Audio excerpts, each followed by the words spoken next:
3, 2, 1. Welcome, Penguins. ladies and gentlemen, to Toybox'd 2.0. I'm sorry I look like trash.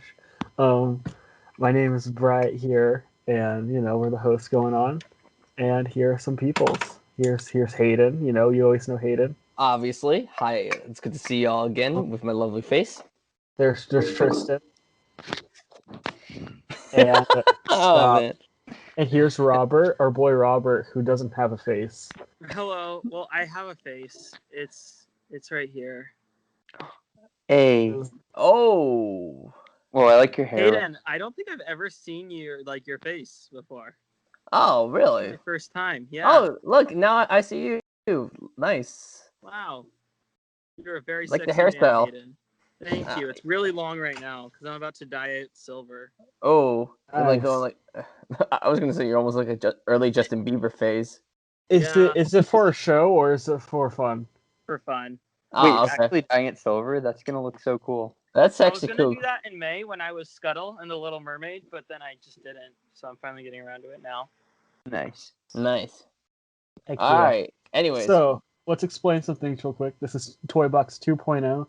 You see our lovely faces now. This has been going on Hayden's podcast, the Big Little Podcast, which I'm also a part of, and it's a lot of fun. Yes, I'll link it definitely down check that in out the- if you are. It's on my YouTube page, so definitely check that out. Yeah. So this podcast is a 2.0. We are trying to do this like every week, and it's just not working out. So we'll probably do it every 2 weeks. Hey Tristan, all YouTube. You can see your underwear. All YouTube. Oh, can see- great, Tristan. Thank you for that. That will be the start of the day. So we're gonna talk about the underwear. I'm just kidding. Captain Underpants. Captain Underpants. That'll be our movie we discuss for this week. Wow. So Hayden's podcast is pretty much we review Big Little Lies, which I haven't seen, so it's great. Yeah, just watch it, And then- man. Yeah, I know, you the too. final episode's coming out this week. After that, we discuss the different things that are going on. Yo, Rob, Yo. I love the posters on your wall. Legitimately. Oh, thank you. I didn't even mean for those to be in there. No, it's okay. I mean, I saw Guardians of the Galaxy there. They got Volume 2 there. They have Dunkirk, Blade Runner, Last Jedi. Yeah, I think that's Empire up there. If I could move my computer camera, I could show my Blade Runner and Guardians posters. So. Yeah, I literally have like a Dark Knight and Toy Story poster. My room's kind of messy. Oh, When you in my room, this is like an outhouse. Oh, Tristan, I love your Beauty and the Beast remake poster. Thank you. yeah. My prized possession. Anyway. That and my ghost in the shell that's blocked by my cat. So Hayden's podcast, Big Little Podcast, you should check it out. It's a weekly thing. This is going to be bi-weekly, and it's going to be more of a table talk type of stuff. So you'll see us go and ramble on about whatever we want to talk about. Well, again, that's what we did on my podcast for the most part, anyway. Yeah, for sure. So just listen to everything. Just spend all your time listening to us talk about nonsense, and then one day look back on your life and be like, "Man, you know what? I'm really glad that I spent 2.5 hours listening to them talk about their favorite movies of the year." We're looking at you, William. Or Avery or Stephanie or any of my Big Little Podcast crew. Oh, wait, actually, one of them is with me, so. Wait, really? Yeah. You. Wait. Like, You. everyone, like... Oh, yeah, okay. For a minute, I was like, wait, is Avery and Stephanie, like, with you currently? No, I wish they were. They just pop up in the background. They're like, hey, guys. almost like in every episode of the Big Little Podcast, if you guys watch it, sometimes like my dad or my family members would just interrupt and be like, "Hey, what are you doing over there?" Avery is so much like us. Like, he would fit in our group chat perfectly. He's hilarious. Yeah, I haven't talked to Stephanie as much, but she seems really cool, too. She's really cool. Yeah. Anyway, let's go into this. So, we're going to talk about, first off, since it is like halfway through the year, some of our favorites of the year so far. Mm-hmm. And Are we gonna do top 5 or top 10? let's do top 5. I'm tired. Yeah. Okay. Yes. All right, cool. Let's go. So I'll spout out some of mine. Are we doing honorable mentions? Sure, go for it. Crap, I need to look at my list super quick. Same. So my top 5 are all Dumbo. Yes. Same. Actually, mine are all Aladdin. Mine is all the Lion King, so. Yeah. Wow. Dude, Disney Robert's just your old keeps cat. knocking them out of the park with those live action remakes. They're Actually, so no. All my top 5 of the year is Alita Battle Angel. So. Oh yeah, Oh my it should win Best Picture. My sock, Alita Battle Sock. Oh yeah. Alita Battle Angel should win Best Picture. Robert, did you watch my video? It's called Sock Puppet Theater and Sock Puppets Review Movies. I have not. You should watch it. It's a I'll look good it up time. when we're done. Okay, so my number 5 through 1 are all Alita Battle Angel. I couldn't believe this movie. I cried. I vomited in the theater. It was so good. Yeah, it's a masterpiece. It should win Best Picture. The lead actress should win Best Actress. It should win Hasn't it Best already Visual won Best Effects. Picture? The movie made me sweat so much that I dehydrated in the theater and passed out because of. Alita Army. We are Alita Army. It's the most politically relevant movie of all time. Yeah. It's the thing that's gonna win. Cure world hunger and world peace is gonna be solved because Alita exists. Yeah. You know, I'm really glad that it hit $1 billion at the box office, and it turned out to be such a big financial success. I know, right? A movie like that really deserves it. Did it hit $1 billion? Yeah. It hit $1 billion. Yeah, No. definitely. I think it's 1.4, right? Yeah, 1.4. Okay, It no. wasn't actually that far behind from. The only thing I can see you guys beating are it is joshing. Cats. I can see Yeah. Cats beating it, but that's the only thing. Cats has a legit chance at winning Best Picture, I think. That's why they released it at Christmas time. Yeah, Yeah, exactly. like The Greatest Showman, like last year. Or wait, I think Cats will be so good it'll win the 2020 Oscars as well. It's gonna Yeah, be I can see that. Ironically, what if Cats gets nominated for Best Visual Effects? Oh my god. Okay, Cats is gonna win. It's gonna be nominated for Best Picture. I was talking about this earlier. It probably will. It's dumb, but it probably will. I mean, It'll be nominated for Best Musical or Comedy at the Golden Globes for sure. Of course. Oh yeah, definitely. Of course. Watch, we're gonna have Cats versus Ford versus Ferrari for Best Picture. That's gonna be a battle. What about Wonder Park? Wonder Park for man. Best Picture. Okay, wait, what's wrong with Ford versus Ferrari? That movie actually looks good. Nothing. It does look good. It's just really random. It's really what? It's just Random. really random. Oh, okay. Oh okay. I'm really hyped for it. It looks Okay. like cars All right, let's So 5 favorites of the year so far for me. First off, honorable mention, a movie I watched a couple days ago was Rocket Man, and like, what the heck, that movie was actually You good. just watched it a couple days ago? Yeah, because here's the thing, I was like, I'm not going to pay money to see this, and it was already out of my theater because I was in California for a few weeks, and when I came back, it was gone, and I'm like, I'm not actually going to pay for this because this is going to be lame. So then I watched it a few days ago, and I was like, oh, wait a minute, this was actually pretty good. So Yeah. watch Rocket Man, it's a good time, like right here. And the Jonas Brothers documentary is really good. I keep hyping that one up. I talked about it for a solid 10 minutes on Hayden's podcast. yes. What's it called again? Chasing Happiness. Yeah, it's I've been meaning to it's a watch good that movie. since the podcast. Yeah, it's actually a really good movie. And also a movie I recently watched was The Art of Self-Defense. Hilarious movie. Oh, So I good. forgot about that. Yeah, there's a little dog. He's adorable. Honestly, it's probably like one of those really interesting, quirky, independent movies that I love and cherish every year they come out. That was the perfect movie to see at the Alamo. That was my first time going to an Alamo. Oh yeah, It was the I perfect saw the Alamo movie to see too. there. Yeah, It was I like really a want to go very see martial it artsy from theater. the Elmore. Alamo theaters super like martial artsy and Bruce Lee, or like no, is that they're just all the one I different went? designed. Mine's designed after 2001: A Space Odyssey. So you walk in, there's a giant Ooh. owl Oh, that's 2000. cool. That would be cool. That's cool. awesome. The one Yeah, I it's went really to in cool. SF was designed after Bruce Lee and like a bunch of like kung fu movies. So like the pre-show stuff was all like trailers to a bunch of karate movies. Oh So yeah, it they was always perfect. do that for Alamo movies. The trailers beforehand will all be like correlate with the movie that you're about to What watch. did they show before Midsummer? Like a bunch of like cult videos from like Yeah. the 60s? Yeah. Honestly, they would. Yeah, I did. I won't be surprised. I saw Midsummer at AMC, so I don't know. But apparently at my Alamo, they all dressed up in the robes and the flowers opening day of Midsummer, like the waiters did. Oh, Which that's is so hilarious. creepy. Yeah, it's really Oh my cool though. God. Anyways, Yeah. Yeah, but like, Robert. By the way, I read your review of the Alamo and your review for the Art of Self-Defense, and I agree 100% with your Yeah, statement. that was the worst thing ever.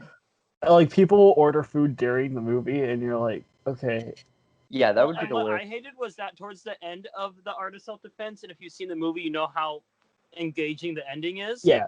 It's great. The waitress just walked around and handed everybody their checks. Oh yeah, that during the happens movie. too. Yeah. I hate that so much because I loved the experience, and it was great for a movie like that that's like so silent. Yeah. But And you just eat like. Well, Yeah. here's like my biggest pet peeve with Alamo, besides the fact I worked there for a day. That when you you sit hated there, it, right? yeah, it's a terrible place to work, but it's a cool theater. They have So bomb-ass milkshakes, though. go I had a triple in the chocolate water. milkshake, literally the best milkshake I've ever had. It was so Oh, good. I had a dreamsicle milkshake there once, and like, yeah, 10 out of 10. But their Oh. tables are set up like this, and then their glasses of water are set up like this, and they're in your eye view. So you gotta like take the water. Oh yeah. put it I to- had that problem with the milkshake. The straw was like in my view of the movie, and I couldn't move it, and it's so annoying. Yeah. I keep hearing I mean, that. I would just bring my water bottle with me, like one of these, just to put in the theater and just put beside me, and it'll be Well, fine. I'm gonna be there 9 a.m. tomorrow to watch Lion King. So Are their cookie Oh. shakes really that good? yeah, Danny told me to try one, but I haven't tried one Yeah. yet. He's obsessed with them. All right. Anyways, Brett, continue on your list. Sorry. Oh, are we doing 5 through 2 or 5 through 1? 5 to 1. Who cares? Okay. This We'll is be my. out. I am the captain now. Yeah, So- this is his list, not mine. Number 5, very early movie of the year, Us. Mhm. Great movie. Jordan Peele's awesome. Super goofy. If you think about it for more than 5 seconds, it doesn't make sense. But the movie is so entertaining that it doesn't even matter, and I love it. It's great. So I think we've said enough about Us. We've done a podcast a while back where we literally reviewed it. Oh yeah, that's right. Another movie, number 4, is another horror movie that it's called Midsummer. We've already discussed it. Oh, Fantastic freaking movie. I think I've explained this before that I love movies that are like visceral, like weird experiences. When you walk out, you have to just stop and talk about it for a solid like 30 minutes because you're trying to contemplate what you just saw. And that's one of those movies. And I saw it, and when I got out of the movie, because I went to a late showing, it was like 1:30 in the morning. I dropped my friend off and like drove home in the dark in the trees, and I was like, I'm really freaked out geez. right now. Yeah. oh, So, that like- happened to me too. Heck yeah. Great time. Great movie. My number 4 right now. Been slacking Number- on that. I'm sorry. I've just been busy Should with we- work and such. Yeah. My Should number we go around sharing like 2 movies each, and then like 5 through 4 for everyone, and then 3 and 2 for everyone, and then we all share one? Yeah, sure. Why not? Okay. Go Oh. Tristan. Oh. Oh, you guys can go. Hayden can go first. Okay. So all right. So I discussed a lot of this. Most of the picks I'm already discussing. I've discussed it on my other podcast. We did an entire episode on that, so check it out if you haven't seen it. But some honorable mentions I want to throw out here. One, I know everyone's gonna already have, and they're most likely will have in their top 5 of the year. Avengers Endgame. Don't need to say, we've talked about it a lot on this podcast, much like Us. It's a fantastic conclusion to this franchise, even though it's not really the final film in the franchise, but whatever. It's a great film. Us, obviously, it's a brilliant film. We don't need to discuss it too much. Climax, twisted, weird, strange things like it. Glass definitely broke me emotionally. Paddling is another film that I love, enjoyed. Unicorn Store is underrated in my opinion. Lego Movie 2 is great, and then one I watched recently was Aziz Ansari's Right Now comedy special on Netflix. That's an absolutely brilliant comedy special, probably my favorite since Bo Burnham's is Make Happy. And yeah, Hayden, are those all honorable mentions? yeah, they're all honorable mentions. But Oh, so damn. That was his whole list right there. yeah, that's my whole list. Okay, so Yeah. but just for my 5 and 2, number 5, I have The Beach Bum. Probably the most chillest and most sincere film I've seen this entire year. It's funny, it's weird, it's just poetic and beautiful. Matthew McConaughey definitely gives. It's up there as one of my favorite performances of the year, if not my favorite performance of the year, but definitely is a worthy contender for being a film that's just like, it's so weird, so relaxed, but so funny, especially that one scene when there's involves around dolphin areas. Those who've seen it, you know what I'm talking about, but obviously, it is hilarious beyond belief, and it's just so chill, relaxed, and I love it. Number 4 I have is How to Train Your Dragon 3. Obviously, a beautiful conclusion to the How to Train Your Dragon trilogy that I pretty much grew up with since I was like, maybe like 10 or 11. And, just the way it culminates on so many story arcs and character beats, and the animation is just absolutely gorgeous throughout the board. In the final 10 minutes of it just had me bawling like a little bitch. And man, I cannot imagine have a better ending to this trilogy, and I'm so glad it ended on a very strong and satisfying note. Okay, so I'm gonna pass it off to Robert for his 5 through 4 and honorable mentions. So honorable mentions. Oh crap. Okay, Last Black Man in San Francisco was a movie that really Still stood need to out see that. me. I'm dying to see that. It's not very good. I'm sorry. Boo. It's growing on me. I had a hard time with it at first, sitting down in the theater. I was kind of confused on what the movie was trying to do and where it was trying to go, but eventually I just relaxed and said the movie will do what the movie wants, and when you do that, you'll like the experience a lot more. It's a movie with very simple motivations, but it's profoundly meaningful, and it's very personal for the directors, which is really nice to see. Other crap, I need to look at my list, sorry. It's okay. Okay, another honorable mention is Us. I have not been on the podcast when this movie came out, so I get to talk about it a little bit. It's a movie that is destined to become a classic.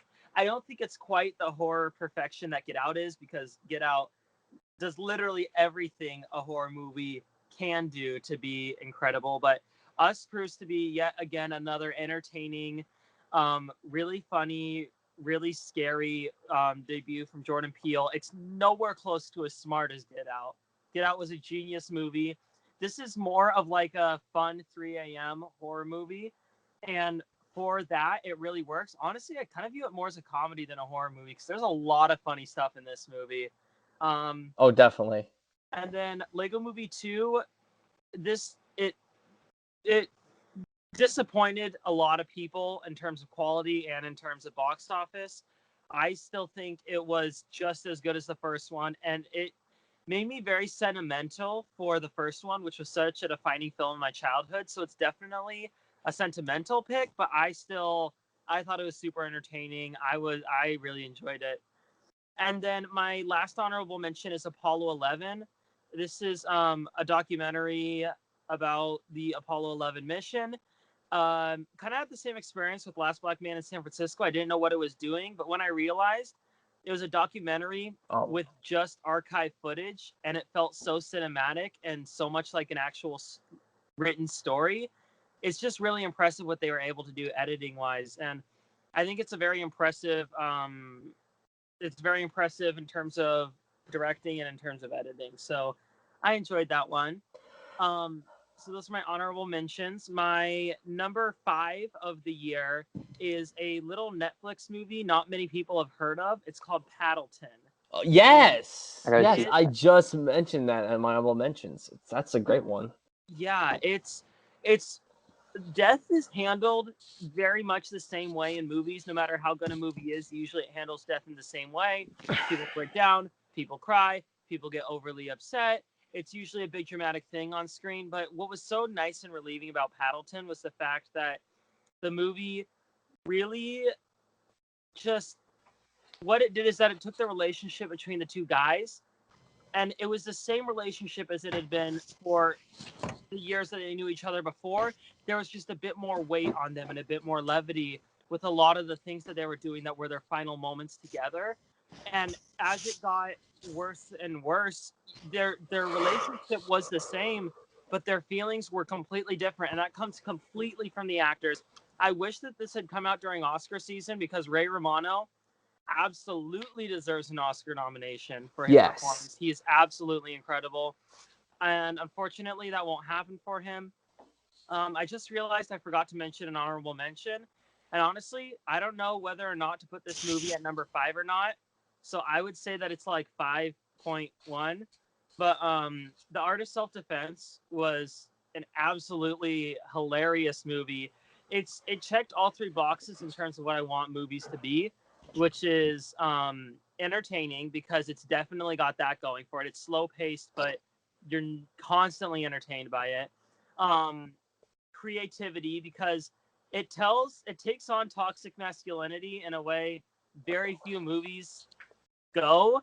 I really haven't seen a movie like this before, and the way that it handles its theme is really well done. And also, it's just a very well constructed movie. The pace is really good. The way that they reveal things early on and have them make sense later in the movie is really, really satisfying. They establish everything really well. It's just a really well written script, and Jesse Eisenberg is awesome in this movie. He is great. And I totally see The Art of Self-Defense becoming like a cult classic because it's just a wonderful dark comedy. It's in theaters now. It's expanding this weekend, so if you have a chance, go see it. And then, okay, so now we are on to my number 4, which is Rocket Man. Rocket Man was a movie I was very scared of going in. I was originally really excited before I saw Bohemian Rhapsody, and then I saw that, and I'm like, oh, this wasn't so great.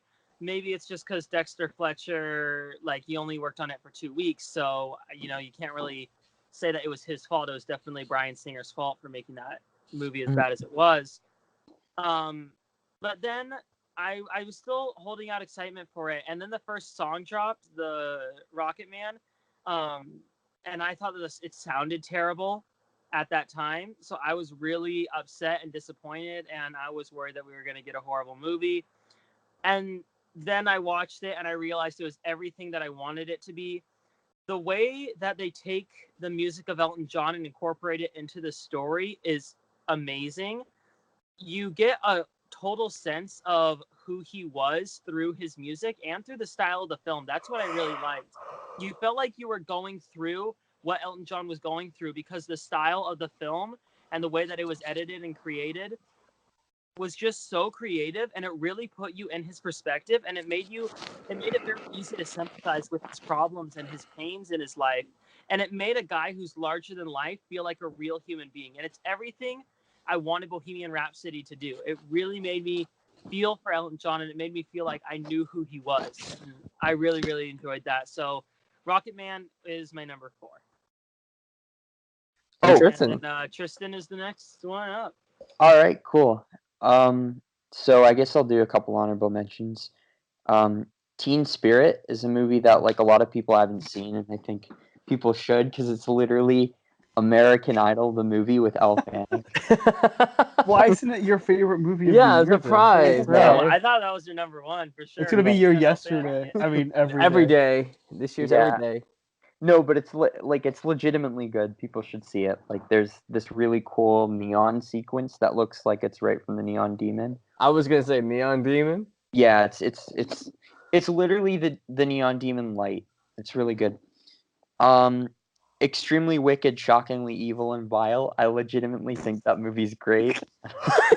Are you serious? I don't care. If it's I haven't seen it, so Oh, it's really bad. What? Okay, It's really, really bad. I swear I was kind of tearing up at the opera scene at the end. I was laughing my ass off. I thought that was Oh, so I loved dramatic. that. I loved it. Okay, wait, what else do I have on here? 5 Feet Apart. Of course. Of course. Tristan It's never basically changed. Everyday Part 2. Tristan, you and your adult things. Yesterday, because I like the Beatles. Are you serious? What happened to your opinion? It wasn't this bad. my top 5's good. My top 5's. Miles is like Tristan's tether. Literally. Alita Battle Angel. Oh. I like it. It's good. You're not joking? No, I legitimately. Just Okay, no, I can mention. understand that. That was an underrated movie. Yeah. But I because you guys were joking about it earlier, I thought for sure I can't tell if everything you're saying right now is a joke or not. No, these are real. Check it's my not. list. It's No, not. it's not. No, this one's not. And then my 2 that almost made the list were Spider-Man: Homecoming. I mean, Spider-Man Far From Home. Yeah, best movie of 2019, Spider-Man. Spider-Man. No, Spider-Man Far From Home kind of took what Homecoming did and brought it to Europe, which made it so much better. But the best thing about How are you not a Spider-Man- professional paid movie critic?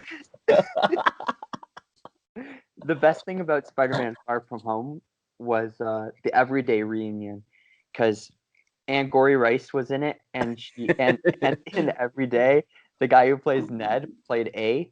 So I'm going to that. We'll be back. Oh, wait, I didn't even realize that. yeah, it's an Everyday reunion. The guy who directed it, John Watts, must be a big Everyday fan. Yeah, I'm sure he is. Yeah, but I legitimately loved it, and I thought that the after credits was really great. That was and- the whole movie, basically. Pretty much. The one that like was so close to making my list, which isn't out yet, and you guys should all see, is Good Boys. You're serious. I'm serious. Okay, Good Boys is great, guys. Good Boys is literally book smart. Good, but good Jacob boys, Tremblay. more like great boys. That sounded. I don't like that. Sorry. You know, Good Boys is the type of movie I thought I wanted in 6th grade, and now seeing it actually being a movie, I really don't want it. But it has a lot of heart, and it's legitimately sad. Like at the end, I'm not gonna spoil it, but like it's not just about kids being raunchy. Like it's about growing apart from people and like realizing that the people that you're friends with might not be the best for you, and it's like really like sad and Okay, deep. I'm back. So It's what did I miss? honestly Did you it's spoil it for me? You didn't. No, I'm just kidding. Good Boys. No, that's not that's not. Wait, so we on Don't to your number spoil 5. Good Boys, I swear, if you do. It's like really deep message, and then oh look, there's a sex swing. That's pretty much. Oh, you talking about High Life? No, I'm talking about Good Boys. Oh, Can I we thought you say were talking something? about High Life for a This is the second. Oh, best double sorry. feature of 2019. I have not seen High Life yet. I really I have need to do not that either. I still. really want to. I really want to. You guys are I did- slackers. I hated it. You haven't seen Midsummer, so. No, that's fair. Hey, speaking of Midsummer, my number 5 is Midsummer. Oh, I'm so proud of you, Tristan. Thank you. Yeah, I really liked it. I thought that it was great. I feel like someone else here is going to say something like say a lot more about it than I am. So I'm not gonna Are you gonna write your thesis about it, Tristan? Honestly, I could write a thesis about Midsummer. I really could. I could write a thesis about any movie, really. I think I probably would have given it 4.5 stars if I like the ending as much as the rest of it. Hated. This- Write me an essay on Sully, directed by Clint Eastwood. Hey, Like I haven't seen the movie in a while, so I'll hope to Tristan, get you can back on that. actually write a thesis on Everyday? Yeah, I could actually. And why that's 50 a pages. legitimate. You know Dude. You know theses are usually 90 pages long, right? Robert, Yeah. did you see that the director of Everyday shared Tristan's post about Everyday on his Instagram Number page? one. Oh and my thanked him god. for it? Director with like 200 followers. and then his- posted Tristan's thing. His fans in the comments are like, "OMG, congratulations!" Like I'm some like official site or something. Wow. Are you on the DVD cover? I should be. Yeah. I'll be on the Criterion. Oh It's yeah, the Criterion. Criterion collection of mid. Make that the 1000 movie. Heck yeah. All right, Oh, anyways, yeah. what's your My- number 4? My number 4 is Us. I really think it's a brilliant movie. I got 5 on it. It just like I get why some people don't like it as much as Get Out, and I think I like Get Out a bit more too. But it's so unique, and there's so many layers to it, and the more that you watch it, the more you get out of it, and it's just Get out of it. I get out of it. hey, yeah, it's just such a unique movie, and I feel like there's like parts in this movie that are already iconic. Like I've heard people who aren't even into film talking about like The Tether and listening to I Got 5 on it again. So like I feel like this movie's starting to like make its way into pop culture. I got Yeah. 5 on it. More like I got 8 out of 10 on it because that's what I gave it. Hey. I have a I'll give it a question about 9. us for you guys. Is it okay if you just like cut it out of the podcast? No, everything stays. No, I'm just kidding. I don't care. It's just because when I saw Us, I didn't look up anything like about Was what it a other spoiler? people had theory-wise for the movie. Okay, Yeah, it's a spoiler. You can leave if you want to. Continue. Okay, so did you guys interpret it? I'm just wondering about interpretation because I haven't heard anybody else's interpretation of it. Did you guys interpret it as a commentary on like the American dream? I think everyone did. I think kind of, yeah, but it's also more of a commentary of ourselves, just about we can create of like our own demons and own like monsters or something like that. I don't really know. It's been a while since I've watched it. I also The first think it time could be I saw us. it, like the main theme that I saw in it was that we are our own monsters. But the second time around, just the fact that they say we are Americans and the fact that the movie's title is literally US, I was starting to wonder, like, is the whole point of the movie supposed to be like a commentary on like African Americans in the Middle Passage and how US was promised to be this incredible, amazing place, when in reality there's people being tortured underground like all the time? Because I thought the underground people are supposed to be like a commentary on like the lower class and how those people are constantly being tortured. Or you could honestly interpret it as kind of the way we treat immigrants as well that try to get Oh over. yeah, that's right. Kind of tuck them aside, okay. and yeah. At And least that's what I thought he was going for. To your American Dream point, she was also she wanted to become a dancer and she never got to. Oh yeah, that's true. Yeah. Yeah. Anyways, I didn't get to talk with anybody about that movie except my friends who don't like movies, so Yeah, I love that movie. It's so good. I do too. Yeah, it's a good time. Definitely a good time. Even though I've recommended it for a few people, and everyone I've recommended to did not like it, so I need to stop it. My parents loved it. Like I'm surprised how much they loved it. Oh yeah, my parents loved it as well. Well, my friends loved it, so yeah. Oh, my dad liked it. I saw it with him, and he really liked it. But I saw it with him the first time, so I didn't introduce it to him. So anyway, I went to the Santa Cruz Boardwalk this last week, and they have posters up of us everywhere saying like "shot on the boardwalk." Oh, that's hilarious. I almost went on the boardwalk whenever I went to California, but we didn't. The boardwalk's pretty fun. There's a lot better in the California though. I got to see Hollywood. It was really cool. It's a good place. Why'd you come to California and not visit me? I don't know where you live. I messaged you, I think.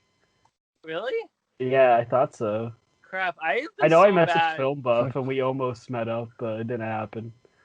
I live in Northern California, so you probably didn't even get close to where I am. Oh yeah, I was in like Disneyland, Anaheim area.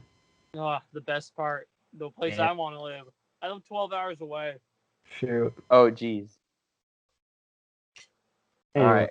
I'm in far northern. So 3 through 2 for you, Brett? Yeah. All right. My number 3 is the movie that I said at the beginning of the year in February. No movie in 2018 is going to beat this movie. It's my number 3. It's my number 3, and it's halfway through the year. So, but it involves. That's right. It is Jurassic World: Fallen Kingdom. No, I'm just kidding. It's actually How to Train Your Dragon 3. I know Robert loves this movie, so we're gonna get into this real quick. I actually very much dislike this movie.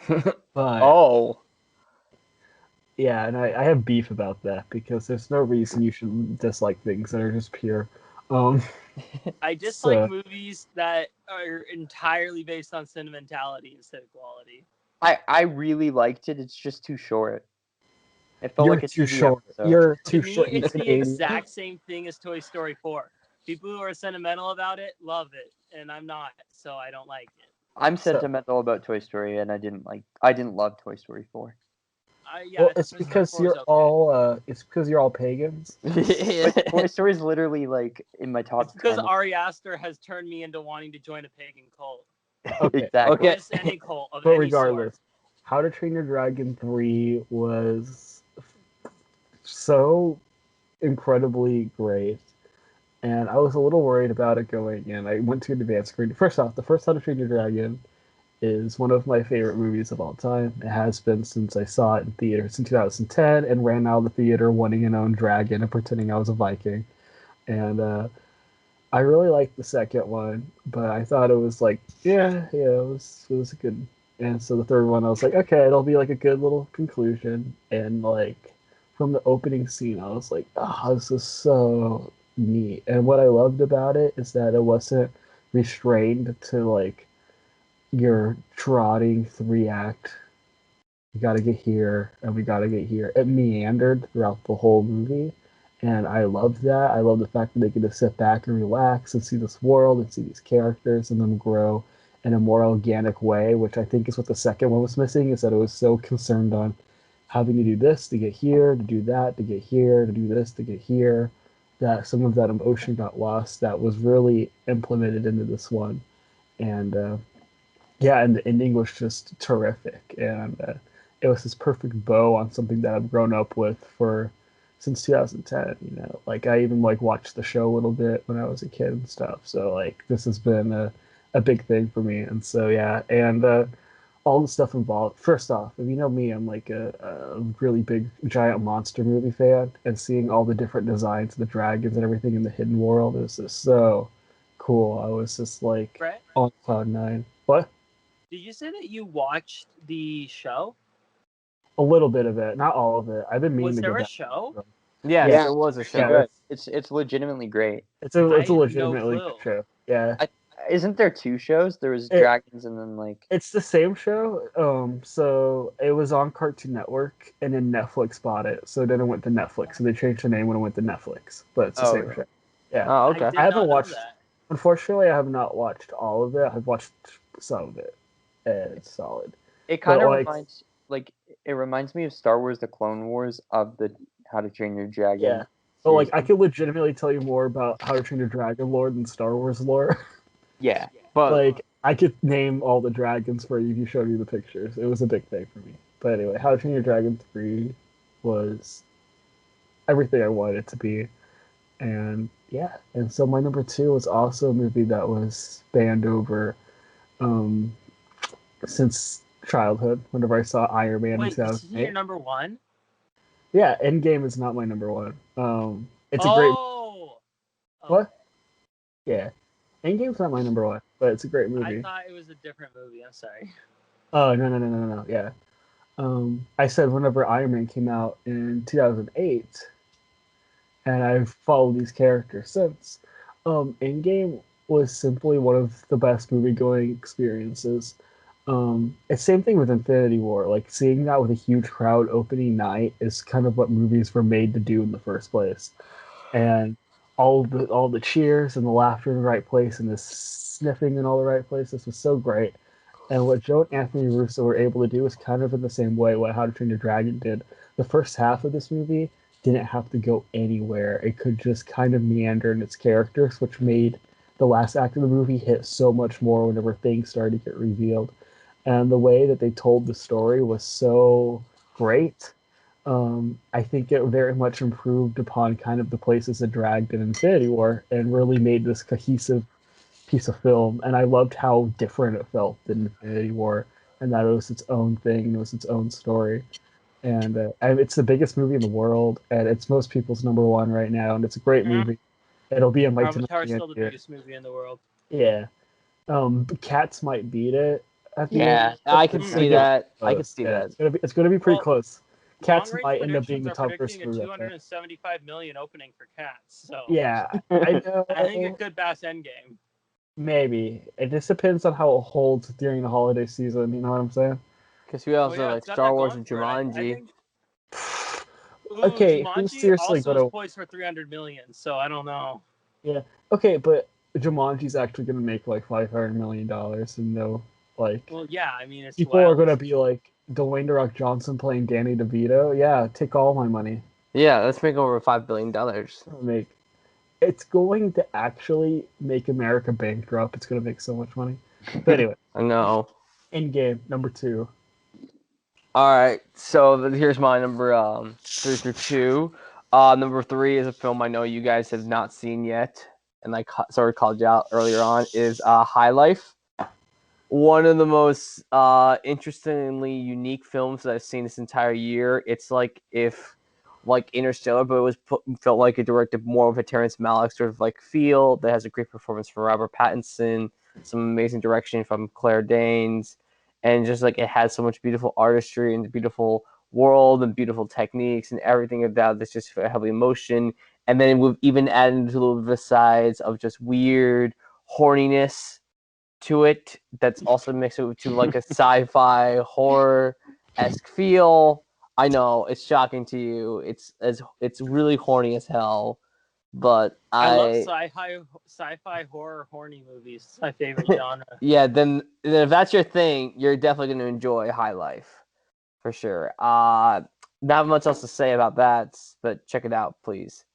And then number 2, so it's Toy Story 4. Now, if you guys knew me for a very, very long time, you knew that I was like against the idea of a Toy Story 4 eventually happening, because after Toy Story 3 and how it ended so perfectly, I didn't want the series to continue on in the film universe. I just wanted just to have it close off, have it leave a perfect trilogy, right up with the Before trilogy, as one of the best trilogies ever, and just close it off there. But, you know, with number 4 just coming around, I was really curious and speculating what it was going to do. And then by the time it was over, by the time I finally got to my eyes to witness it on the big screen, I was really floored. I mean, is it definitely the weakest of the series? Yeah, definitely, for sure.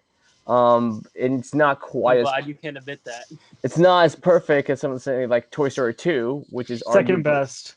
We'll get into it. Second best. Oh man. Okay. Honestly, I think the first Toy But Story nevertheless, I think this is still like, if this was actually the final film in the series, I probably would be satisfied with it, because the way they really continue on to the story, it felt so much like an epilogue to Toy Story 3 rather than just like a continuation of the trilogy. It just feels like more satisfying to me, and I love that the connect Woody's arc in this is fantastic. I think it's probably the best of his since Toy Story 2. I love some of the new characters like Duke Boom and Forky, and for the Forky Disney Plus show. oh yeah, Oh yeah. I'm hyped. yes, Like, I'm not even kidding. I actually am very excited for that. yes, Same. me too. Yes, I'll be out there day one for the Forky TV show. Anyways, but I was love how it was able to continue on some of the themes of like loss and abandonment and purpose, but also definitely exploring them into new and interesting ways that really hit me home too, especially as an adult, and just almost seeing like this is actually probably the last time we'll see these characters on the big screen. It just kind of feels emotional, especially towards the end. I won't give away much spoilers just in case any of you guys have not seen it. If you haven't seen it, get out of Woody the rock kisses you're living Buzz. with and go see it. Woody, yes, you hear Woody kisses Buzz. No, I'm just kidding. But anyways, Toy Story 4 was probably one of the biggest surprises I had for a very long time, considering how much I was against the idea for Toy Story 4. Shul. But I'm yeah, sorry. it's not the best of the series, but I think it is a satisfying ending to the series. So, Robert, what's your 3 through 2? All right, so my number 3 is a movie that I'm really pissed I haven't heard it mentioned yet. Toy Story Brett, 4. the fact that this, maybe you mentioned it, Brett, but I'm pretty sure you didn't. And the fact that you didn't even mention it is making me mad. And Haydn, I doubt this is your number 1, so it's also making me mad. But Booksmart was genuinely the funniest movie I have seen all year. Heck yeah. Yes. Hey, Robert, you haven't been here. I don't like Booksmart. We'll get into it. Okay. I want to Booksmart's debate the this best because movie ever Booksmart made. is genuinely an incredibly hilarious and also extremely touching movie. I don't think I have been this like straight up entertained by a movie all year. Like Endgame, the experience of Endgame is beyond anything else, no doubt. Obviously. But no other movie has entertained me like Booksmart did. It was constantly moving, constantly fast. There was a joke every single second. I can think of like one joke in the movie that fell flat. And every single time I saw this movie, which was only twice, So the 2 times I saw this movie, the audience reaction was great from absolutely everybody. It's just such a well-rounded, genuinely like sweet and touching, but also absolutely hilarious movie. I rarely laugh in comedies. That's my problem. I don't know if I just hate laughter, but a lot of movies really don't make me laugh, and I have that problem with comedies a lot of the time. But this movie is one of the few movies I have legitimately laughed from start to finish. I think it's incredible. Yeah, Yeah, I agree. 100%. Oh, Robert, did I tell you I met Caitlin Deaver and Beanie Feldstein? Yeah, I saw that. Yeah, I know. I'm so That's so jealous. That was so great. That's awesome. Okay, Brett, why don't you like it? Oh boy. Okay, we've been over this territory, but for Robert, I'll explain it. Oh boy. Oh man. So first off, I like to say that when this trailer came out, I memed it up so hard with my friends. Like, this looks like the worst movie ever made. This looks so bad. And we all And just then- trashed you for it. And then like the festival circuit came out, and everyone was like, "This is the greatest film you'll ever see with your eyeballs." It is. It And is. I was like, "Okay, calm down," but I'm interested now. And I saw it, and like, I'm not saying that this is like the worst movie ever made or anything like that. I think I gave it like a 3 out of 5 or something like that. I just, okay. it's kind of like, so you think it's okay? it's kind of like, okay, I watched Pulp Fiction today, and I feel the exact same way. I'm just like, I don't get it. I don't get what people see in Yeah, this. Okay, I agree with that. I with can, Pulp yeah, I can Fiction. sort of Pulp agree. It's Fiction's just so like- overrated. It's just like, I found a few scenes funny. The scene involving the panda was great, and Wait, the that's the scene. scene you like? Damn. That's a fun. I laughed in that Right. scene. I laughed in the scene in the taxi. Oh, That's the best scene in the whole Oh. movie. yes. Is that Great. Cardi B? Yeah, and It's like- I laughed at their acid trip with their dolls. Oh Like, yeah. that was a really great bit too.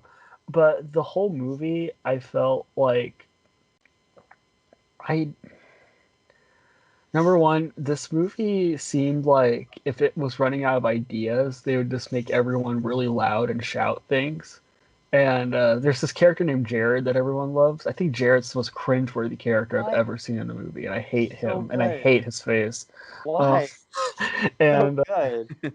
and the theater kids too were just like so just cringy. Every scene they were in, they just I don't know. I just thought the whole movie was very the whole point of the movie was not to be superficial, but the whole movie was superficial. It's all it Robert, was. what are you doing out in there? Bro. What? What are you doing? It was very it was at a very awkward angle. Oh, And- really? Yeah. I'm sorry. I'm not used to video calls. I'm really It's not. It's okay. Oh, now I feel so awkward. Crap. Anyways, but yeah, I found a lot of the comedy, like it's a lot of the jokes, just not be that funny in my opinion. And I thought that kind of what the movie was saying was kind of contradictory to what it was doing. And it wasn't like, okay, how we so? set up this and then like we like twist expectations. It felt more like, oh, we're making you judge all these characters at the beginning, but guess what? The characters are still doing exactly the same thing you are. It just happens they're successful. I don't know. I just What? didn't No, feel it's like it 'cause- was written correctly. I don't think so. No, I don't think. Yeah, I I would think disagree with that completely. I think the it's- point of the movie is that people aren't the high school cliches that we think. yeah. Yeah, but they And still are. if anyone's in the wrong, it was Beanie Feldstein's character, Molly. Yeah, and I agree. Yeah. But here's the thing: Beanie Feldstein's character wasn't likable the whole movie. I think didn't so. care for her. Like, I wanted her to kind of go away, but I didn't like any of the other characters. Yeah, Caitlin dude, Deaver was the Amy. only. Amy. Amy, literally. Oh my Caitlin god. Deaver is the only good character in the movie. I Well, thought not every even single Gigi? character was likable. Not gonna lie. No, I Even the hated characters that Gigi. weren't supposed to be. She just Gigi's hammed so the camera great. the whole time. She was so annoying. No. I don't know. I just didn't That like hurts it. you. It You just don't didn't- like Miss Fine? It's Who was fine. that? Yes. Oh, are you talking about their teacher? Oh yeah. She was really cringy too. Like, most of the side characters were just not funny. the I part love where how she's she got like- the answer of Jamba Juice, and not just one Jamba Juice, like every Jamba Juice. in the I want entire Jamba country. Juice, please. Okay. Okay, I'm I'm gonna gonna go keep on my now. book smart love to a calm down Same. because I might explain that later in the future. So Alright. Anyway, But anyways, number I'm glad you two, guys liked your movie. I don't want to take that away from you guys. I just didn't really Okay, like it. so what's your number 2? so my number 2 of the year, I think it's pretty obvious to you guys what it is. It was hugely, wildly successful. Critics loved it. Fans loved it. Huge Oh, Lita, smash. Oh, it's Endgame. I think we all know what we're talking about here. Stuber was legitimately Yes. one of the greatest films of the year. Kumail Yeah. Nanjiani plays a short guy, and that's hilarious because he's really short. And, Oh, and man. guys, he's also Pakistani. Like, you guys get it yet? It's really funny. Dave Bautista can definitely lead a movie. I think what he needs to do next is a collaboration with Paul Wait, are you Thomas serious? This Anderson. is your number 2? No, it's not. Oh, okay. It was actually I think okay, sue me, but Stuber is way better than Crawl, and I will argue that all day long. Crawl I was a haven't seen pile either of one, shit. so I can't judge. Crawl looks stupid.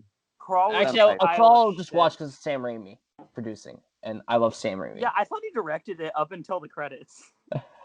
It's because everybody said Sam Raimi's Crawl, and I was like, oh, it's a Sam Raimi directed movie, and I'm like, this has a lot of problems of a director that has very little experience, and then I'm like, oh, this guy directed Piranha 3DD, okay. Oh boy. Anyways, my number 2 of the year is Avengers Endgame. Yep. Pure theater experience wise, Never heard of this it. is probably the greatest experience I've ever had in a theater. And I saw it. I've seen it 5 times. I saw it 3 times opening weekend because I was in love with it from the moment I first saw it. I bought the tickets. I dropped $75 the first day it came out just on tickets for other people and myself. I saw it in XD twice. I left rehearsal early when I wasn't supposed to for The Little Mermaid to go see it at like 8:30. It's such a well done movie, and a lot of people when they talk about Marvel, they talk about entertaining. They don't really talk about technically like what the film does structurally or how the script fits in, but I think that Marvel movies, and one of the most underrated things about Marvel movies is their incredible ability to set things up in the first act that play out in the most insane ways in the third act. Oh yeah. And A lot of films do that all the time, and they work great.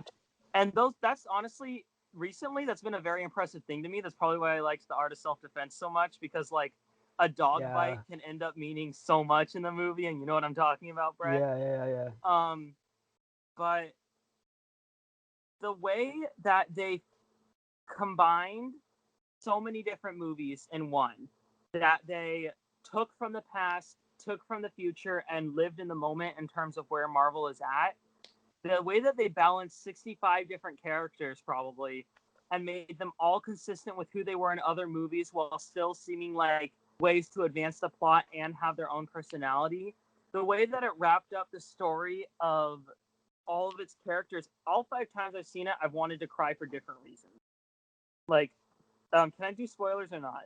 Oh yeah, it's been out for about what 3 months now. If you haven't seen it, it's your fault. Yeah. Sorry. Yeah. Go I see mean, it is It's coming still out in on theaters digital in like a magically. few weeks. So Guys, guess what? Voldemort died. no.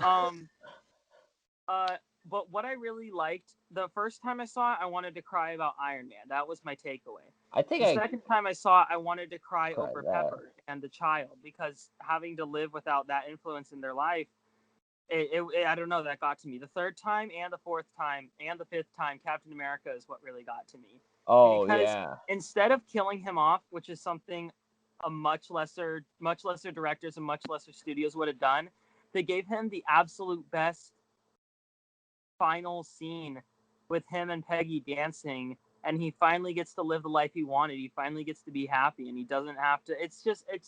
It's so meaningful and it's so beautiful. Honestly, I just think that it's such a well done movie. Even for people who don't like Marvel, I can't.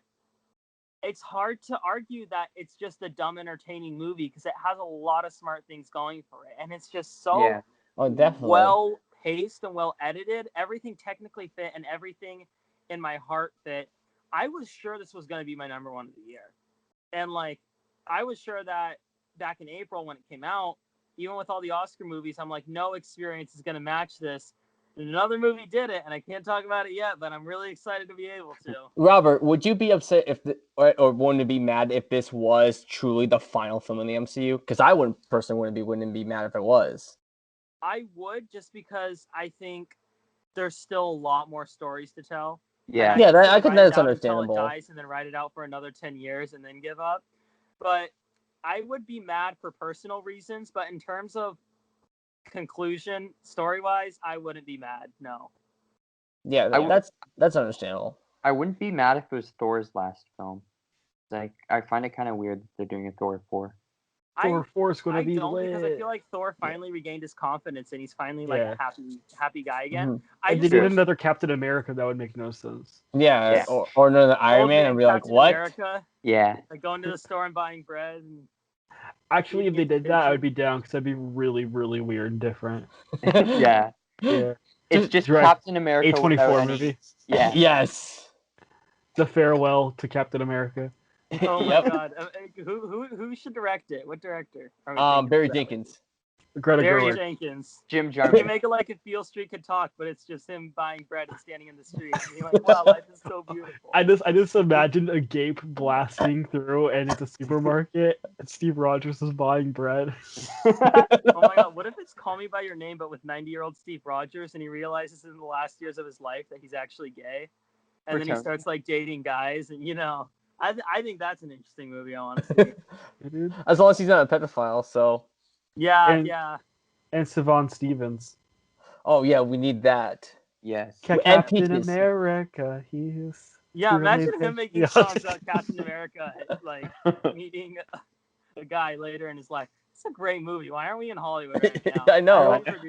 We should be. All right, Tristan. We should pitch this to Kevin Feige. But before I say my list, I need to announce something, guys. You're gay? The teen. No. The Teen Choice Awards. They announced their nominations today. Oh boy. Jim Jarmusch got a nomination. For the Dead Tones. Wait, are you serious? Wait, hold up. Well, because Selena Gomez is in it. Oh, I thought you said Jim Jarmusch himself got nominated. No. I thought like Best Director or something. The movie got a nomination. Okay. They're gonna have a blast putting that on their Blu-ray cover. Teen Choice Award nominated movie, Selena Gomez. Have any of you guys seen that movie?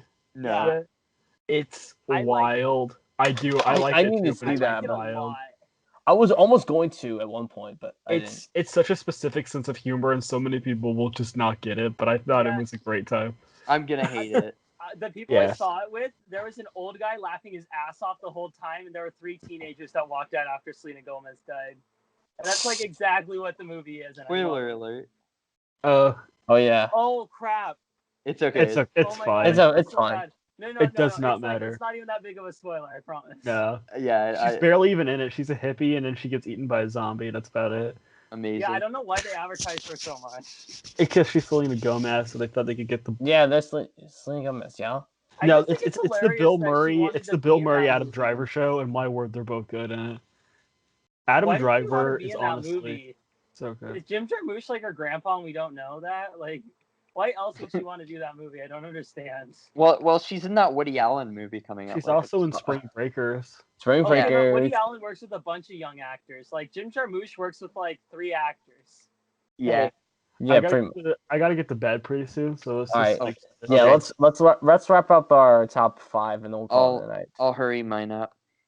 So my number 3 is a movie that's actually not out yet, and it doesn't come out till August, but I got the privilege to see it early, and it's Blinded by the Light. That's actually good. It's amazing. It's pretty much Sing Street meets The Big Sick. And it's got so much heart. That sounds so good. Oh yeah, so good, dude! It's amazing. It's it's got that that feel and energy of Sing Street, but then it's got like the depth and like the story, like in terms of how it explores culture and like family and not like disconnect from your parents and stuff. It explores a lot of like really emotional stuff, but it does it in such like an interesting way. And the trailer kind of makes it look a bit cheesy, but it's not at all. It's a really well crafted film, and Oh, I I think, kind of wanted it to be cheesy. well, okay, it's got like that like Sing Street kind of feel, but it's not like straight up cheesy. Okay, Yeah. I'm fine with that. Yeah, anyone who loved Sing Street is gonna love this movie. It's really great. And then my number 2 is Avengers Endgame, which, I mean, you guys talked enough about, but it's an incredible film. It's a masterpiece. It's pretty much perfect, and yeah, Hulk dabs, therefore it is the greatest film. yeah. Yes. Therefore, Korg it's a plays good movie. Fortnite. Fortnite. Yeah, Korg plays Fortnite. I see this my as an favorite absolute film. win. Yes. So it's many just memes from it's so Endgame. good. It's insane. It's a meme, but it's great. I'm kind of shocked Endgame's not my number 1 still, because it's just such a great movie. But yeah, something else came I out. am too. I am too, Tristan. Yeah, My Endgame's none of our number ones. How weird Yeah, is that's that? true. that's weird. That's really weird. It So, deserves number one spot in someone's list. It does, yeah. or not really, because I like this movie more. My number 1 favorite movie of the year so far was the movie that I was like actively worried about for the whole year. Like whenever January started, I'm like, there's gonna be this one movie and it's gonna break me, and I'm gonna be really mad that it exists. And I saw it, and I cried. And ladies and gentlemen, Toy Story 4 is the second best Toy Story movie in my favorite Oh. franchise of movies. And we're gonna explain how ridiculously good this movie is, and it has no right. Here's the thing: Pixar, which is my favorite animation, my favorite movie studio. The reason that I'm even talking to you right now is because of the Pixar movies. They've influenced my whole life. The 2010 decade hasn't been good for them.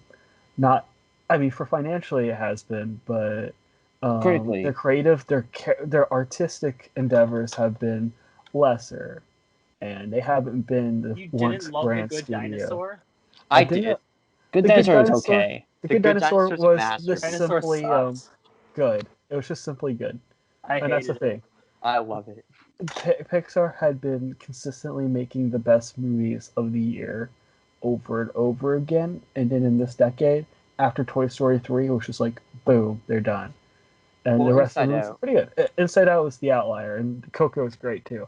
But Toy Story 4 is the best Pixar movie since Toy Story 3.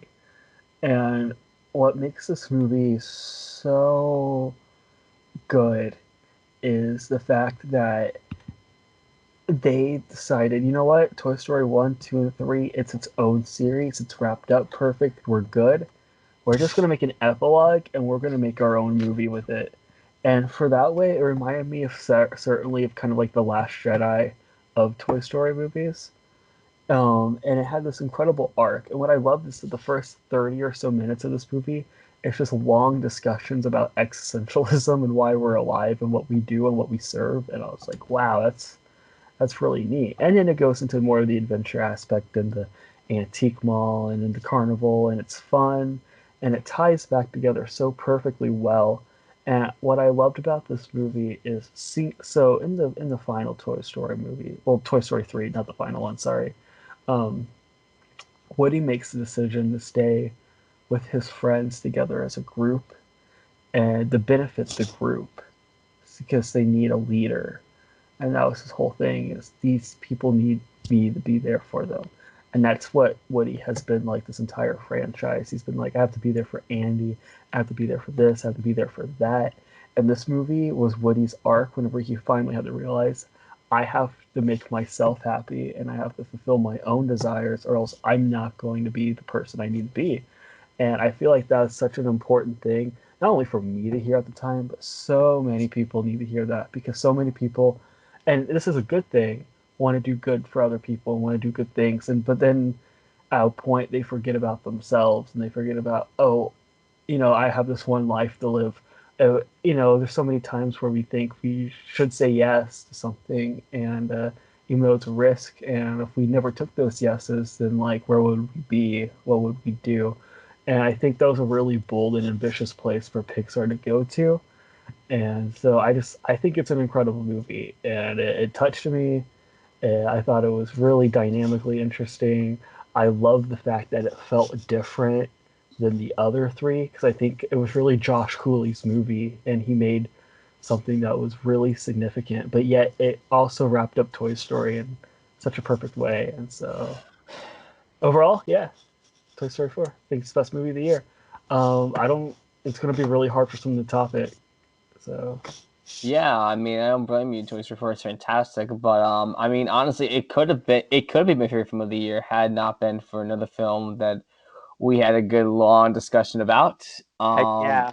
I don't even know even have to say it's like we're gonna party all night with Booksmart. Yeah. No, I really did not expect it to be your number one. I told you, I was gonna save my love for this film for later.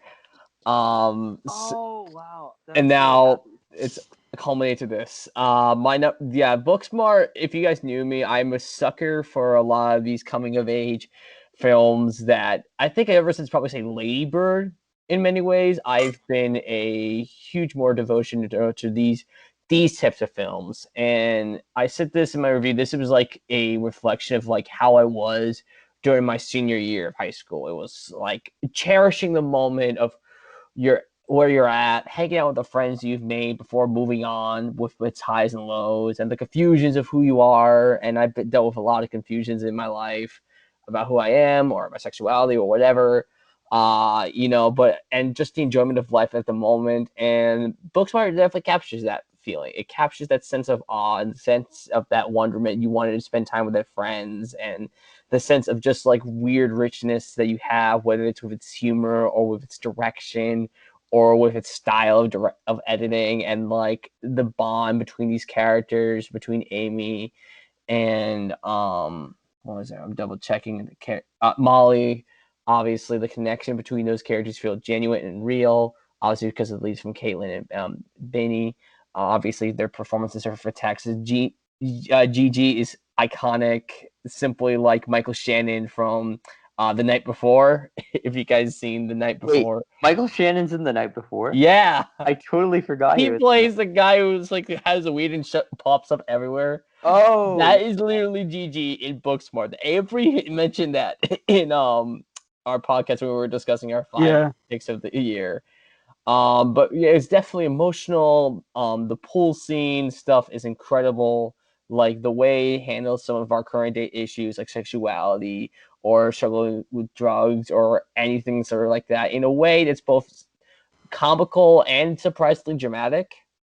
And it does in many ways pays homages to some of the more classic, more high schooler films, like say like Breakfast Club or Dazed and Confused or Superbad, but giving it its own fresh, unique spin on it to make it feel working as a standalone feature. And I think this will definitely be in that lineup of like coming of age classics that'll be head down from years to come. And this is one I've been trying to get to in a rewatch. I've just been very busy with my life going on.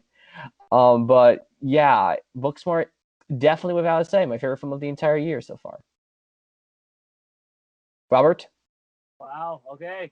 I'm really happy that And it's all really fun Booksmart. too. Yes. But my number one of the year. So I had seen Hereditary. I was expecting something amazing out of Hereditary. I know where this is going. And I got a great film, a great horror film, but it wasn't a movie for me. Like, it wasn't a movie that spoke to me in any particular way. And I think the reason is that a lot of people saw their family in the family in Hereditary in any way, shape, or form. Like, I mean, obviously, a lot of families aren't demonic and a lot of them aren't as toxic as that one. But I just didn't see my family in the family there. I couldn't relate to any of the characters. And to me, the scariest part of a horror movie is when you feel so close to certain characters that you feel like you're the person getting attacked on screen. And Midsummer there's not a single character that is me necessarily, but the emotions that almost every single character goes through are relatable on some level. And that relatability translates to some of the most disturbing stuff I have ever seen in cinema. I have seen this movie 3 times, and all 3 times when the scene comes, Okay. Oh yeah. yeah, the scene, people are saying what the fuck, people are standing up and walking around not knowing what to do, people are laughing their ass off but also terrified about what's going to happen. I laughed, honestly. I've laughed all 3 times. I laughed so hard, but I was laughing out of the fact that it was so obscure and so disturbing that I couldn't do anything but laugh and not go insane. It's bizarre that it's in a wide release movie. Oh my I god. know, it feels like a foreign language film that you find on VHS one day, like a Siberian film or like Sallow or one of those. But it's in cinemas right now. It was in over 2,000 theaters. That's insane to me. A24 or Mad Men. Yes.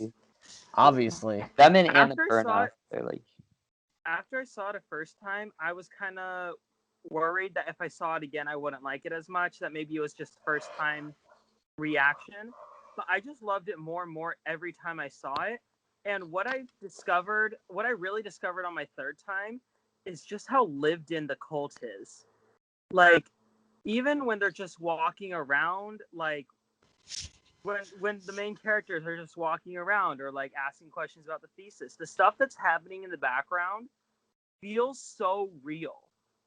Then all of the traditions just seem so realistic. It's insane that Ari Aster got actors to do what happened in this movie. It's so unbelievable that actors could do it that it feels absolutely real. There's no way that this isn't real. It's an absolutely obscure, disturbing movie. It stayed with me for days and days. A lot of people said that, like, you don't need to do a whole lot of digging to figure out what the movie's about and what the message is. And I agree with that. It's not a movie where the message is hidden necessarily, but the more and more you watch it, and the more and more you pick up on little tiny things, and the more you realize how many of these traditions are real, it's absolutely horrifying. It's a movie I will absolutely never forget. I want to watch this multiple times because every time I watch it, the cult feels more and more real, and all of their traditions feel so realistic. It's absolutely horrifically violent. It's full of drugs. It's full of sex. It's full of language. And it's probably the hardest art I have ever seen. And it never gets caught up in that. It never gets caught up in being violent, and it never gets caught up in being sexual. It's all so natural. And it's one of the few movies that feels so realistic, but also so fucking weird and strange. I don't know how to explain it. I can talk about this movie for hours and hours, and I want to. And I've stood outside of movie theaters all 3 times I've seen it and just talked for like an hour about it because there's so much to unpick here. It's a movie I can't wait for the 3-hour cut, the director's cut. That's going to be NC-17. Oh yeah. wait, when's that coming out? I think it's going to be on the Blu-ray, either that or they're going to release it like super small into theaters. Oh, But they nice. didn't want to make it NC-17 for the fact that NC-17 movies don't make shit at the Yeah, box that's true. office. I can't wait to see what else Ari Aster had in mind. I'm excited. Also, apparently this movie, by like the definition of the MPAA and like what they do, it should have had an NC-17 rating. I can explain it, but it's with spoilers. Why it should have had it, and this is probably something to spoiler talk. warning for No, don't Yeah. say spoiler for me. Oh, Oh, yeah, never mind. Aiden hasn't seen it. Oh, Yes. okay. I'm sorry. It's okay. I'll talk to Tristan and Brett. I'll talk to about you guys later. But the movie should have actually been rated NC-17, and the MPAA missed something. I Yeah. read that online somewhere, and I think that's hilarious. But anyways, Midsummer, absolutely visceral experience. The characters are amazing. The sets and what they mean, it's incredible. And this movie, really, the message can mean something different to absolutely everybody. and I love the way that they told that. So yeah, Midsummer, #1 movie of the year. All right, cool. So last year, by this time, I had seen my favorite movie of the year, which was Everyday. Yeah. Still shocked about fucking that. January. This year, I've seen my favorite movie of the year, which is Ma. No, yeah, I'm pretty confident that Ma's your favorite film of the year. it's going to be really, really tough for something to beat Booksmart for me. Booksmart is a movie that just came out and absolutely blew me away, and this is kind of the movie I needed. I really connected to it and connected to the characters. And I mean, Haydn's already said a lot about it, but what makes this film so special and what separates it from other films that are similar is the genuine connection between Molly and Amy and how much their friendship means. Because with most films like this and lesser films, they'd focus more on, like the romance and the the party, but that's not really what like yes, there's both of that is in Booksmart, but what Booksmart's truly about and what makes such a special film is the friendship between these two and how much that kind of develops them and how much that means to them. And I just think it's a really, really special movie. I think Amy especially is one of the most relatable and just overall great characters in film recently. And it's funny, it's unique, it's got heart, it's super well written, and the fact that this is Olivia Wilde's directorial debut is pretty like insane that she was able to knock it out of the park like this hard. Do you think she'll direct another movie? I hope so. I mean, Vidal will be something as special as this. From what I heard, she said she's going to be collaborating with the same writer of Booksmart to do a Frances Ha type movie about Oh, cool. Yeah, like I'm an down. adult. Yeah. I'll be down with that. Yeah, so I love this movie, and honestly, I don't think anything's gonna beat it because it just really touched me, and It's not quite as good as Dumbo, but no. Or Lead a Battle Angel, but if anything, I mean, Cats might blow me away. Yeah. But Hey, Robert.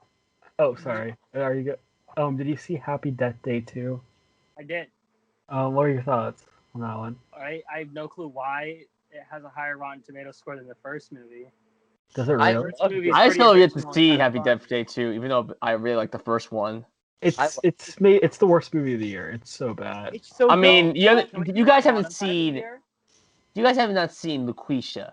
Okay, I'm sure, but I'm probably never gonna watch that for personal reasons. No. okay, Lucretia's not even a real movie. It's like some direct DVD YouTube poop. That's still It counts as a movie. It doesn't count. Well, I only watched 30 minutes of it, and it was still bad. It doesn't even have a proper poster. I watched Neil Breen's Twisted Pair, the movie that came out last year. It was bad by Neil Breen standards. It just didn't have his iconic moments. The best Neil Breen moment is, I think, they all kind of mix together after a while. I think it was Double Down, whenever he just gets hit by a car and he's photoshopped up in the air and he falls down and he goes, "Ow!" It's so good. Anyway, I don't know why we offer that subject. So that's gonna be it. Bottom 5 of the year. I gotta go to bed. Yeah. Yeah, I'm always hyped for Knives Out anyway, so. You wanna we could do another one soon and then do bottom 5. Yeah, sure. Yeah. All right, cool. Anyways, adios amigos. Thanks for the next podcast. Yes. Tell us how you think of the absolutely. Think of a new format. Yeah. And stay tuned for the big little podcast later on. Yeah. Too, so. It's uploading on my computer as we speak. Good, and then send that to me. Yeah, I will. Don't worry about it. All right. Adios amigos. Adios. Yeah.